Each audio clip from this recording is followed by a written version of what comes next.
is going on, everybody? This is Duke White. You're watching Real Life with Duke White. I'm here with my man David Chance, the boss. What's going on, man? What's going Yeah, on, brother? It's good to see you again. Good to be on the show. Yeah, man. Finally, it's been years in the making. David and I have been friends for years, man, you've been an inspiration to millions of people around the world with your music, and in a time like today's society, you know, especially after COVID and all of that, it's amazing to me how music has always been, whenever society was going through something, music has always been something that brought people together, brought healing, brought families together.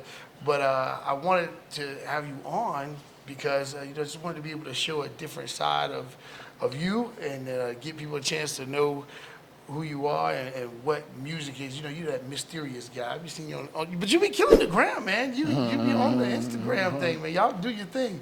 But I wanted to start with that. But with music, what made you fall in love with music?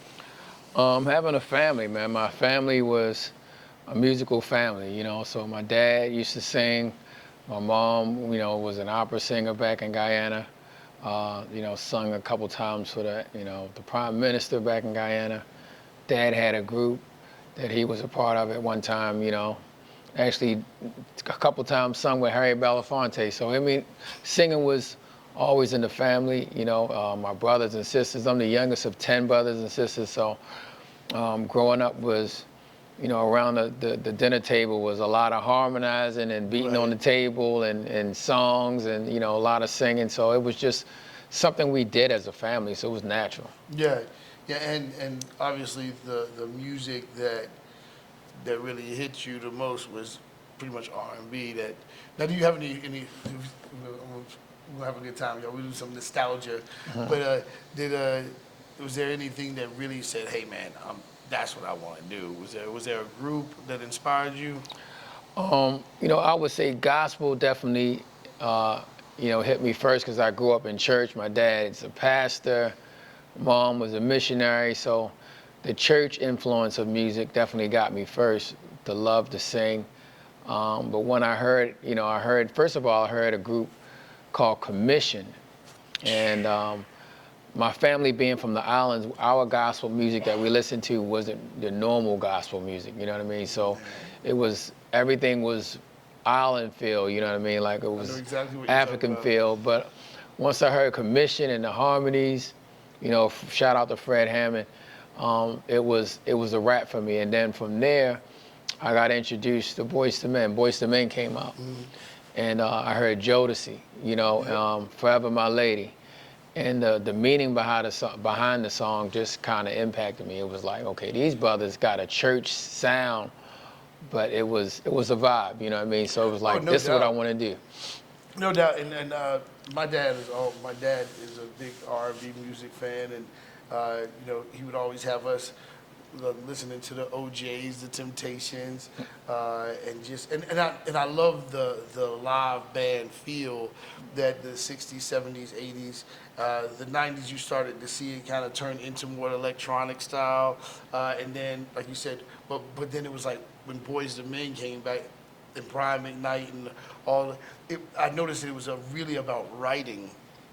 And you write your own lyrics, you write everything from your heart, which has always been something that really impressed me. What is it how did that translate to you? Like when you started studying music, where did you learn how to write like that? Well, again, in my family, my brothers were writers as well. So he used to write a lot of Christian songs. Again, my dad and mom wrote a lot of the songs we sung in church. You know, God gave them songs.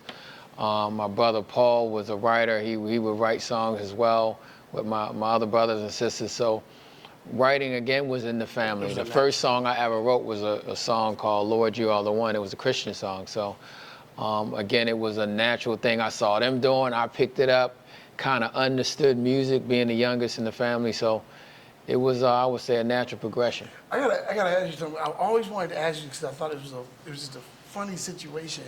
You were helping an artist who has like a really a wonderful voice. But I remember, you know, you were talking about the runs and controlling, and how did you learn how to do all of that, knowing when, hey, let's pull this back a little bit, don't do a run here? How did you become so like masterful at that?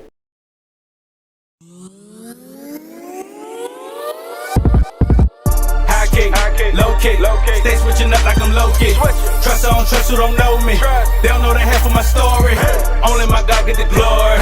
Only my God get the glory. Only He know what it's for me. So only my God get the glory.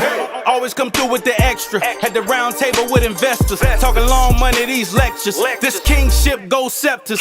Sacred or secular, ain't no division. It all belongs to the one who was risen, and through him who strengthens me. I can do all of my enemies something ridiculously. Forever in favor, you never get rid of me. Check the steeds, how I breeze through them, cause the flow, they ain't got that energy. But the message speaking Chinese to them, I can't let them slide. Devil hands on them, got them full of pride. If I come for them, then they finna hide. Put the fear of God and I'm petrified. I'm vexing. Let me testify, I was in the grave, problem rectified. Now alive, why I get electrified. Catch demons in them, get them exercised. Cause my inner sanctum won't be jeopardized. Cut my inner circle, had to sever ties. It ain't no surprise that I'm still here. By the grace of my God and the tip of my spear. For real, for real.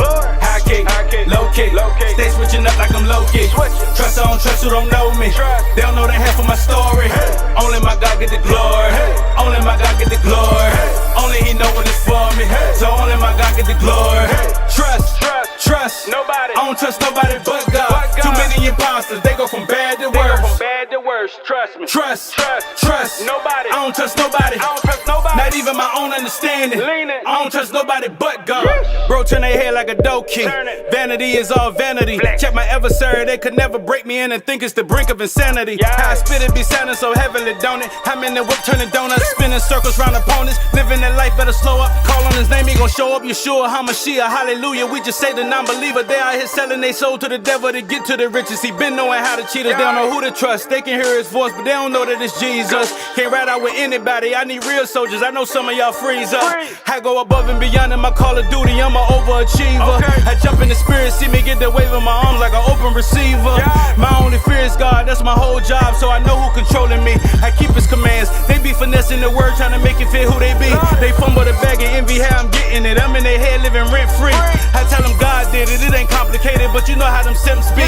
So I keep their cannon open on the dresser, cause the Old Testaments resonate. I beat the statistics, all I do is win, so you can put them V's in my resume. Victory. High kick, low kick, stay switching up like I'm low kick. Trust I don't trust who don't know me. They don't know the half of my story. Only my God get the glory. Only my God get the glory. Only He know what it's for me. So only my God get the glory.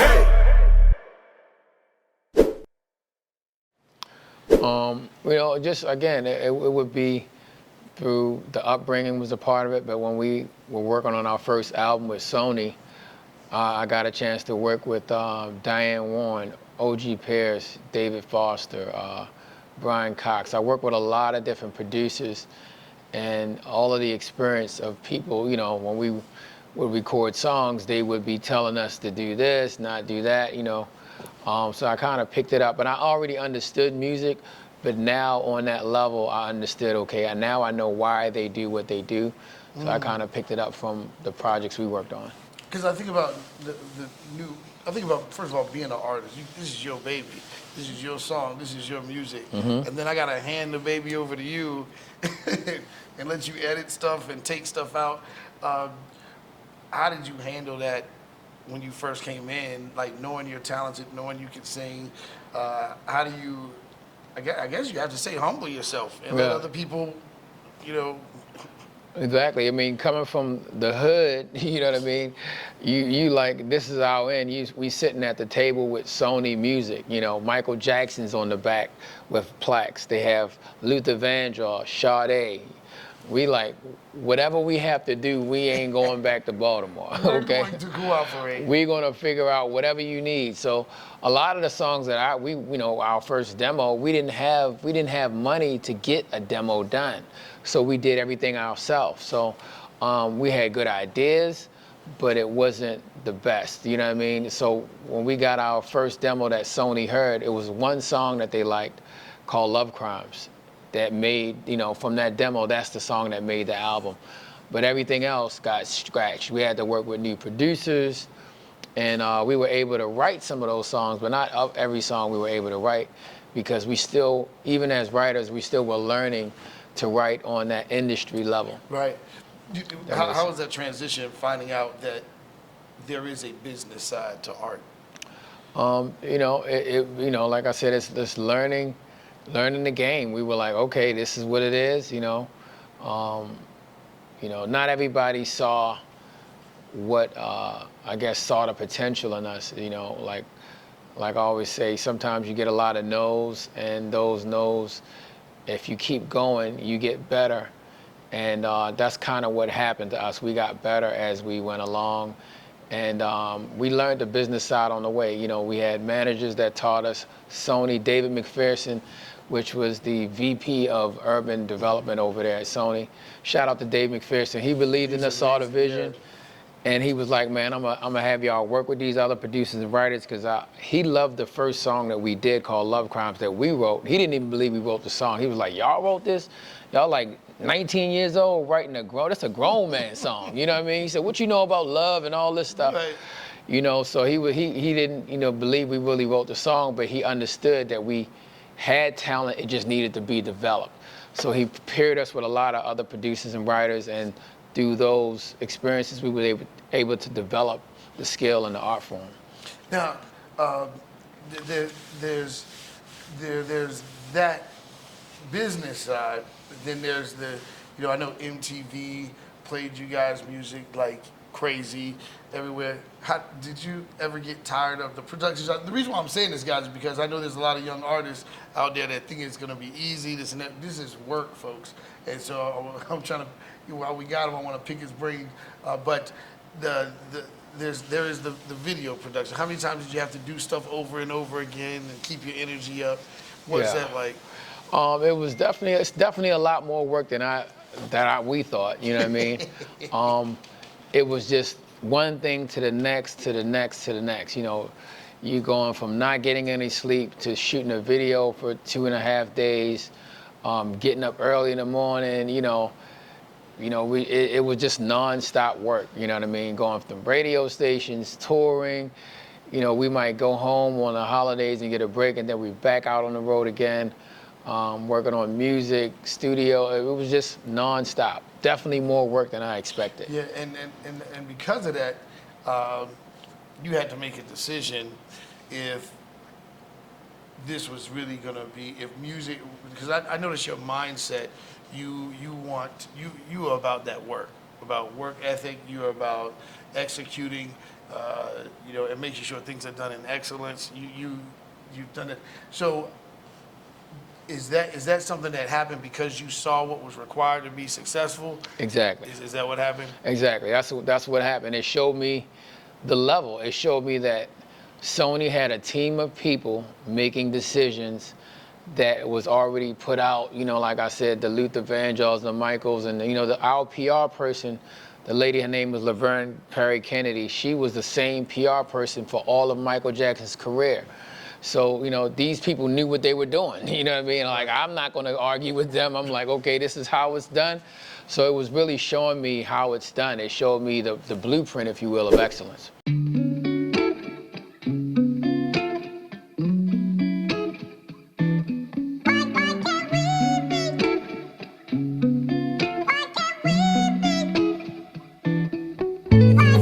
Jesus loves the little children, all the little children of the world. Red, brown, yellow, black or white, they're all precious in His sight. Jesus loves the little children, all the little children of the world. Red, brown, yellow, black or white, they're all precious in His sight.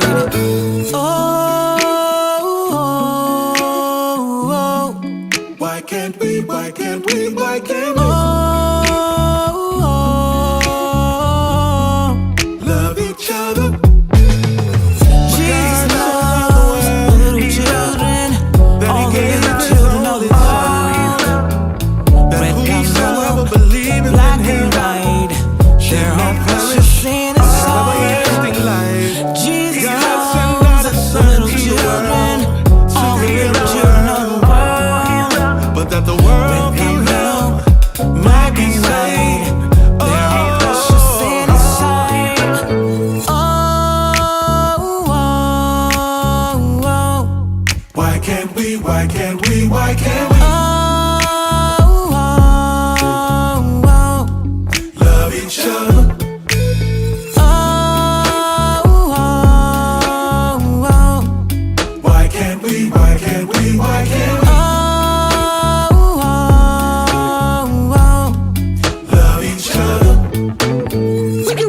Every child now, wicked, wicked, gotta bow down. Wicked, wicked when the trump sounds. Wicked, wicked any day now. How can anyone be prejudiced? Every color's from the same dust. Melanin more or less than. Never judge a man by his skin. I'm looking at you cross-eyed. My Lord on the cross sides. Precious in his side.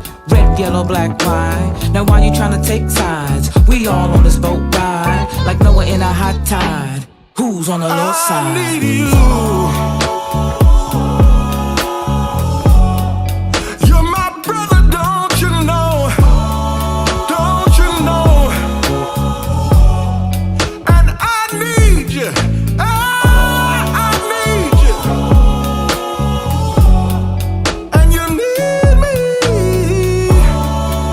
Oh, I know I need you.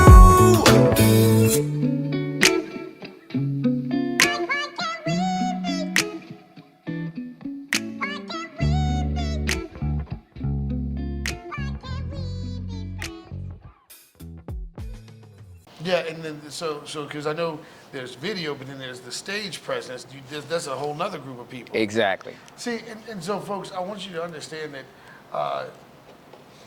we already this far. He's already established that talent isn't enough. It's not. It's not. not. He's saying talent's not enough. So there is this part where okay. When is there a point where nobody can tell you anything because you know what you need to know? Does that point exist, or is there always a point where you're going to need to be listening to somebody? You know, Michael Jackson had mentors, had coaches, had, choreographers that coached him. Michael Jordan had a coach his whole career. Bill Gates has a mentor. Like, these are people that we would say probably don't need to be told anything. Right. Stevie Wonder, when I got a chance to meet him, he said that he's always learning in music. Like, Stevie Wonder to me was like the king of it all when it comes to R&B. So, I think there's always a place to learn, and there's always growth because the industry changes. From our era, you got a lot of people that were at the top of the charts in our era, but now that we have social media and streaming and all of that, they have to now go back to school again, and learn the game all over. So I think it's always something you need to learn and grow. So yeah, and I know you are big on reading, you know what I mean, and I love how expansive you are. You gotta understand, this dude loves knowledge. loves knowledge, and because of that, that's why when I look at the influence of music and the influence of a lot of the artists that have changed our lives and impacted us so much, I noticed that eventually they end up, in another industry. yeah. Whether it's fashion, whether it's real estate, whether it's, is that important too for artists that not just have a backup plan? No one's talking about failing, but we just saying to be able to continuously expand. Indeed. As human beings, we got to remember we can do a lot of things, just like our Father in heaven.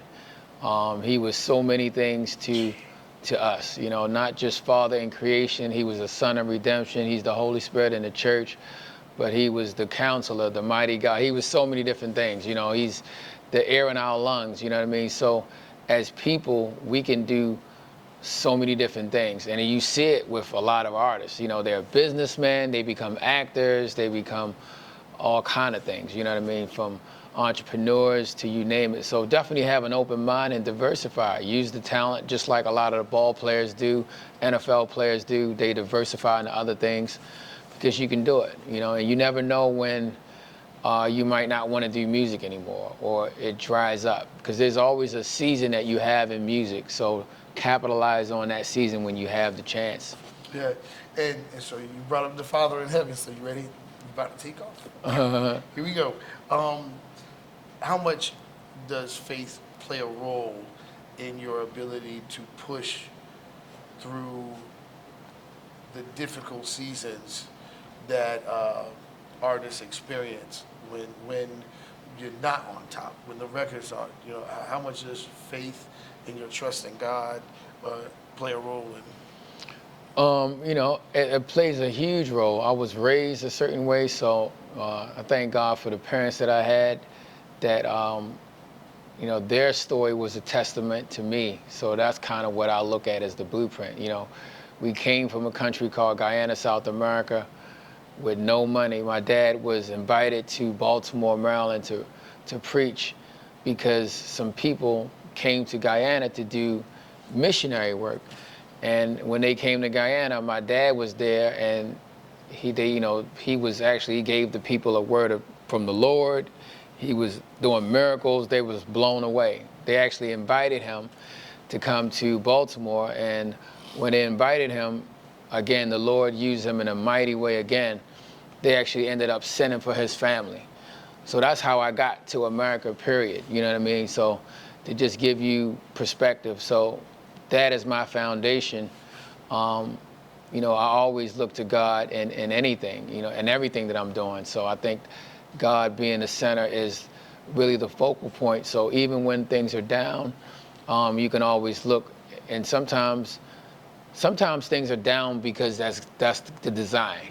You know what I mean? Sometimes doors are closed because you're not supposed to go in those doors.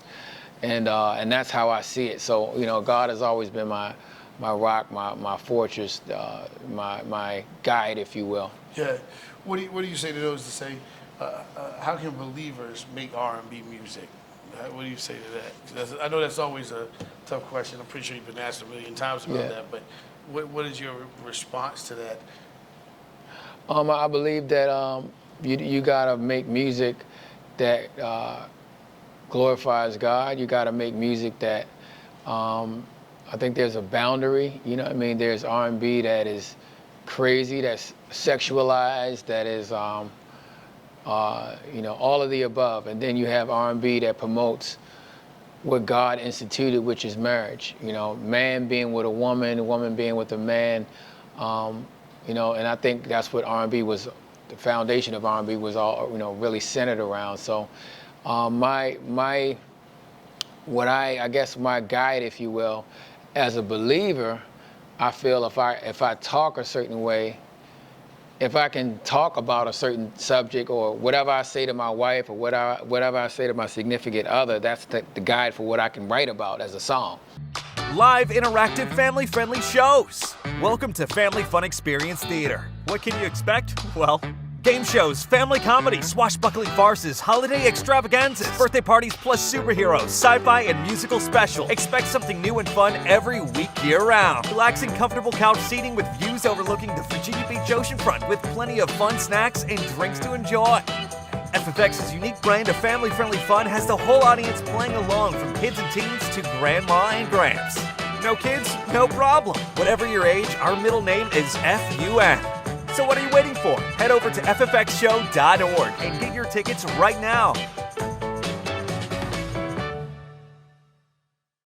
You know what I'm saying? So if I tell my wife she's beautiful, if I say this, that, and the third, then I should be also able to write about those things as a Christian. So if I feel guilty about talking to this girl, talking about you and your girlfriend can come, you know what I mean? We're gonna go to the hotel, bring two of your girls too, and all of that. We know that ain't godly. Right. So if that's the boundary, then my music should reflect my actual life, if that makes sense. And that's very true, because that's exactly what we have seen. We've seen very good music, but then you listen to the content and you're like, whoa, they're talking about this. And you have y'all singing at schools and everything. Y'all crazy. Indeed. They be singing at schools, like, you know, there was one song, I didn't even know it was crazy. It was a Macarena. They're doing it at weddings and things like that. And the song's about a girl that's having an affair. And I'm like, what? Wow. So, I didn't even know that. Yeah, you just told me. Yeah, I didn't know. That's what it's about. It's about a girl that ends up sleeping with her best friend's friend. Yeah, that's what it is. Oh my God. Yeah, it's about stealing someone's man. And that's my point, is that, have you found that people will listen to the music but they not pay attention to the lyrics? You know, and then they go, because I noticed with your music a lot of times, even, you know, one of my favorite albums is the Unplugged joint that you did. I love that. But it's one of the things about it is that you made a love song to your wife, but it could easily be to God. Indeed. And you did that on purpose, where it had like a double meaning? Yeah, for sure. Because, it's like, we're the bride of Christ. You know what I mean? So the love story of Jesus dying for us is significant, and I think it has a double meaning. What we do as marriage, not to preach and go deep, but what God instituted in the beginning. Adam and Eve. Adam and Eve, it said, male and female created he them. That man, which was the woman and the man, was the actual image of God. So that's God's image. Not like, we used to think I'm the image of God as a man, but no.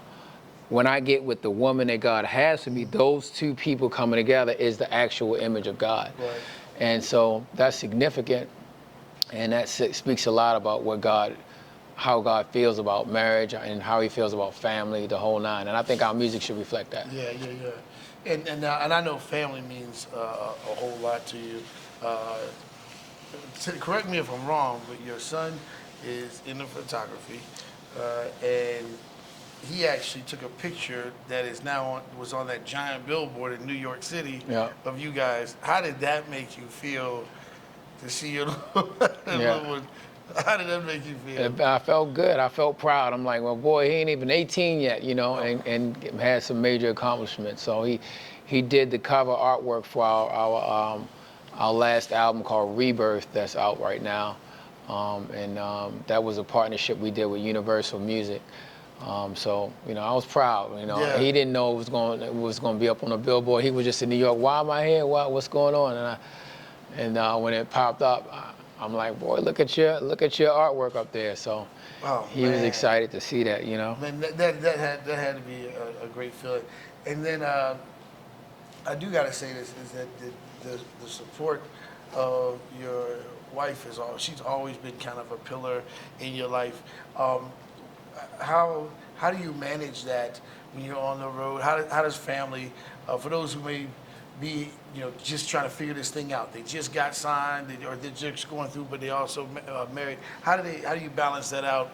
Because I know we like to talk. So, but when it's family time, that's the only time you be like, Duke, work and family are the two times that you like, Duke, I can't. Exactly. But how do you balance that out? Just making family a part of what you do. Like in our family, we help each other with everything. My wife has her own business as well, but my son and I, we help her with her business. She helps me with mine.